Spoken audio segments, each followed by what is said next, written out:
ஏய் வா நான் ஒரு இடத்துக்கு கூட்டிட்டு போறேன். எங்கடா போறோம்? நீ வா ஃபர்ஸ்ட். ஒருவேளை லாங் டிரைவா இருக்குமோ?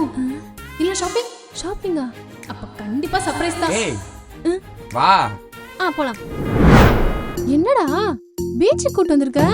ஏய் இந்த இடத்துக்கு என்ன, எங்களை மாதிரி பசங்களுக்கு லவ் வளர்றதுக்கு காரணமான இடமே இந்த பீச் தான். வெயில் அடிக்குதுடா. கரெக்ட். ஒரு கேப்ரல்லா. இப்போ ஓகேவா? வா. ஏதோ பேசி சாச்சிட்டேன்னு. சாச்சிட்டேனா? ஐயோ அவ கை போடு ப்ளீஸ். சாஞ்சிட்டா. 3 மாசமா ட்ரெயினிங் குத்துறேன். வெயிட்டிங் லிஸ்ட்லயே வச்சிருக்கீங்க. பா குட் கேர்ள். அவ்வளவுதான். எல்லாம் சரியான ஃபீல் பண்ணாங்க.